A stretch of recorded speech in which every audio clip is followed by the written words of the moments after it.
Prepare for an epic journey, ladies and gentlemen, as Enshrouded just dropped its biggest update yet. I got exclusive early access to the stunning new zone called the Albaneve Summits. It's a vast, frosty landscape that feels straight out of Skyrim. It's beautiful, but also deadly, filled with fresh wildlife, resources, tough enemies, and also hidden treasures behind every nook and cranny.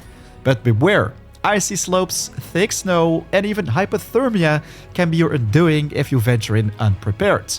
Thankfully, this harsh new world also offers unique new resources to help you survive. Tame animals like cats, dogs, yaks, and goats to build your own farm, but also harvest their milk and wool to craft warm gear and cook hearty snacks that can boost your cold resist. Delve into the fresh new dungeons. Welcome Townsfolk to your base. Gear up for thrilling new boss battles. You can already hear it, there is so much to talk about. So it's your man 4am again, back with a new video in which I'm going to share everything you want to know about the epic new Mountains update. First off, I want to say a huge thanks to Keen Games, creators of Enshrouded, for giving me early access to the new Mountains update. I'm also honored to say that they wanted to collaborate with my channel and showcase the new update with a couple videos. So yeah, here's the first of many that will cover everything you want to know about the update. Let's start off with a new playable area called the Albaneve Summits. It's a massive world that also easily reminded me of Skyrim. Comes with beautiful pine forests and quarries, Viking architecture, and of course a truckload of new challenges, foes and treasure.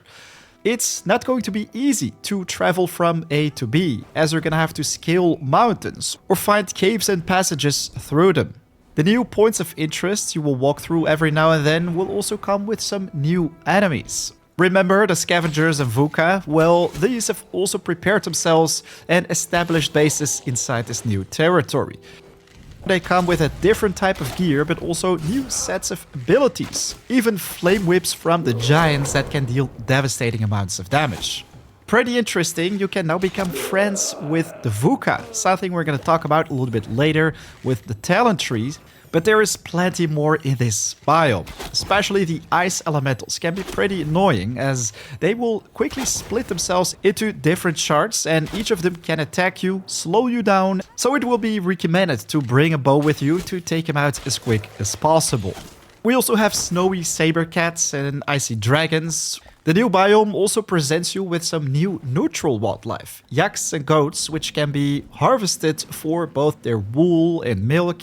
Craft yourself some warm gear and cook snacks to survive the cold. The further you advance into the mountains, the more challenging everything becomes. But of course, the more risk, the more reward. Enemies will start dropping hardened leather, but you can also come across coal mines, obsidian, even amethyst and silver, which without doubt are one of the most precious resources in the game right now. This all sounds pretty amazing, right? Well, hold on for a second, as it won't be that easy, as already said, to explore this new world. The steep mountains and snowy, icy environment will make it difficult to traverse. You will have to search for caves and mountain passes or frozen rivers to get through. The worst part is hypothermia. Well, let's not talk about it. Instead, you want to get ready with some cold resistance. Right now, you can get your hands on different types of gear. Rings or pieces of armor you craft with the new resources you find during your adventures that can give you extra cold resistance. With different ingredients found in the new biome, you can also cook delicious meals that can further increase your stats. Make a sweet milkshake to increase your endurance, stamina recharge, and dexterity, or go for a beef stew that can further increase your frost resistance. Now it will start to become almost essential to house animals inside your base, so you will have easy access to these resources whenever you need them. To make exploration in Enshrouded slightly more challenging, but especially more fun, the developers also decided to rework the gliding entirely. With the introduction of the weather system, which we're going to talk about in a second, you also have to worry about the wind, as your glider won't auto-glide to the farthest point right in front of you. Instead, you're going to have to steer left and right every now and then, but also search for natural updrafts while you're at it. These allow you to reach heights a whole lot easier. Use them to your advantage to reach mountaintops in no time. And with the introduction of makeshift trampolines, it's gonna be a little bit easier to start your adventures from your base, reach a certain height and start gliding. But yes, the weather system. Right now it can be snowy, foggy, windy, sunny or rainy. Especially rainy is annoying as you can get soaking wet, a debuff that will reduce both stamina and stamina regeneration by 50%. A condition that can be pretty annoying, especially when exploring the new mountain tops, so be sure to use caves and houses as shelter during your adventures whenever you get the chance. So now you already know a little bit about the harsh environment, what you're gonna need to survive the cold and which creatures you can come across during your adventures. Some of them, like cats, dogs, yaks and goats, can all be tamed and brought to your base. I mean, slaying animals is essential to get the new meats and pelts to craft the items, but bringing them to your base, breeding will be so much more efficient. Don't you guys agree? Well, the devs have listened and they've introduced a new taming feature, which comes with different types of food you gain access to at the farmer. If you make these, can throw them in front of a specific creature, and if you are patient, pet it a couple times, depending on the amount of love and trust they need, you can pick them up and bring them to your base. Of course, animals will only provide you with resources as long as they are happy. Make sure you give them something nice and cozy to sleep on, and even more important, keep their mouths fed. After some time, you can reap the rewards, and once they feel truly at home, you can even expect babies in the long run. With the items you get from them, you can also start processing new types of resources, like wool, which is required to make warm padding. With it, of course, we gain access to new types of gear.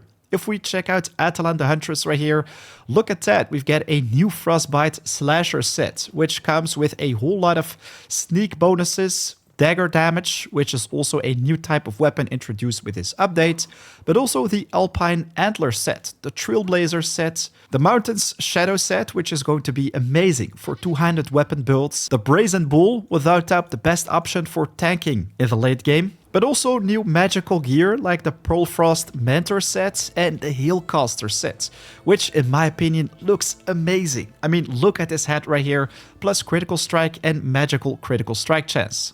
We've got the Grey Blades, Crystal Knives and Parade Daggers, while I was also able to secure some Oathbreakers.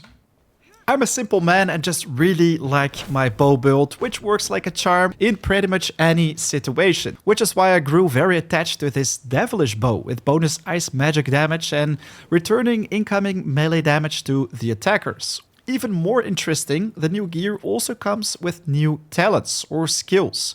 We already have the bonus to frost resistance found on different pieces, like my Alpine Antler hood also comes with +2. But if we quickly have a look at the improved Grappling Hook, this can now also be used to engage combat with your enemies. Check out the skill tree. Right now, this is where you can find the Giant Slayer hook. Use your Grappling Hook to pull yourself towards large enemies during combat. We also have the Grounding Hook, which can be used to pull flying enemies towards you. I've been so busy exploring this massive new world that I simply haven't found the time yet to check out all the new build possibilities. Anyways, as a ranger, definitely not recommended to grapple enemies towards you, but this is pretty much how it works. But back to the skill tree, as right now you can reach up to level 35. I'm currently level 30, so 5 more to go, but this also means that build possibilities are gonna be even greater. Especially the Beastmaster tree is one which I like to talk about, as right here you can start increasing your damage with specifically those daggers. This is gonna work pretty well in combination with ranger builds. Slice and Dice, for example, increases the damage of your next bow attack by 50% after a dagger crit. We also have Dagger Mastery, increase the damage dealt with these weapons by 15%, and you can also poison your attacks. The damage of it can be increased by 100%, but in general, right here, there is so much interesting stuff, including also the VUCA language. They will no longer attack you unless provoked. Calm Spirits will do the same with animals like we already had access to, but in general I think the Beastmaster build is going to be very interesting for people who like to try out the new dagger weapons and have a more friendly approach towards VUCA. We still have tanky builds, warrior builds that will increase your damage with one-handed weapons, the heavy specialization, an athlete with blood warrior, and so much more. I decided to focus on ranger with multi-shot as it still works like a charm. Also have the eagle eye equipped right here, as well as the updraft, which is going to help big time exploring these lands a little bit easier. Oh, and don't forget the evasion attack and blink, especially the emergency blink upgrade, as then you can escape from tricky situations when stunned. As I've already mentioned, the new playable world is massive. You can start gaining access to it when you reach the passage to the Albaneve Summits.